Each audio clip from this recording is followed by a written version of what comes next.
Jimmy கிம்மல் என்பவர் நடத்திய ஒரு இரவு நேர தொலைக்காட்சி நிகழ்ச்சியில் புகழ்பெற்ற நடிகையும் எழுத்தாளருமான குவிண்டா பிரன்சன் கலந்து கொண்டார்.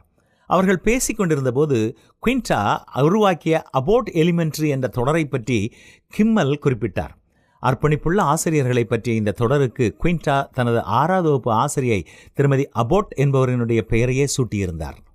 திடீரென்று அவருக்கு பின்னால் இருந்த பெரிய திரையில் அந்த ஆசிரியரை நேரலையில் காட்டி கிம்மல் அவருக்கு இன்ப அதிர்ச்சி கொடுத்தார். இதை கண்ட குவிண்டா உணர்ச்சி வசப்பட்டு உடனே அழத் தொடங்கினார்.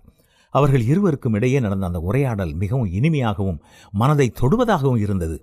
ஆசிரியர்கள் அற்புதமானவர்கள். அவர்கள் ஒரு தலைமுறையின் எதிர்காலத்தை வடிவமைக்க அடித்தளத்தை அமைப்பதோடு சமுதாயத்தின் வளர்ச்சிக்கும் செழிப்பிற்கும் பங்களிக்கிறார்கள்.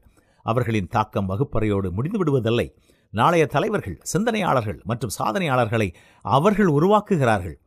ஒரு குழந்தையின் வாழ்க்கையில் ஆசிரியரைப் போல ஆழமான தாக்கத்தை ஏற்படுத்துபவர்கள் மிக சிலரே. நாம் ஒவ்வொருவருடைய நினைவிலும் ஒரு ஆசிரியர் கண்டிப்பாக இருப்பார். நமக்கு கற்றுக் கொடுத்த விதம், நம்மை ஊக்குவித்தது, சவால்களை எதிர்கொள்ளச் செய்தது, அல்லது நம்முடைய திறமைகளை வளர்த்தெடுப்பதற்காக அவர்கள் நம்முடைய மனதில் நீங்கா இடம் பிடித்திருப்பார்கள். தொடக்கப்பள்ளி, உயர்நிலைப்பள்ளி, பல்கலைக்கழகம் என எங்கு பாடம் நடத்தினாலும் ஒருவருக்கு அறிவை புகட்டுவது என்பது அவ்வளவு எளிதான காரியம் அல்ல. முடிவில்லாத பாடத்திட்டங்களை தயாரிப்பது மட்டுமன்றி அவர்கள் எப்போதும் ஒரு சிறந்த முன்மாதிரியாகவும் இருக்க வேண்டும். அதோடு ஒவ்வொரு மாணவரின் வெவ்வேறு குணங்களையும் கற்கும் திறனையும் கையாள்வது சவாலானது. ஒரு நல்ல ஆசிரியரின் சக்தி வாய்ந்த தாக்கம் விலை மதிப்பற்றது. உதார குணமுள்ள ஆத்மா செழிக்கும். எவன் தண்ணீர் பாய்ச்சுகிறானோ அவனுக்கு தண்ணீர் பாய்ச்சப்படும் என்பதைத்தான் பரிசுத்த வேதமும் நமக்கு கற்றுத்தருகிறது.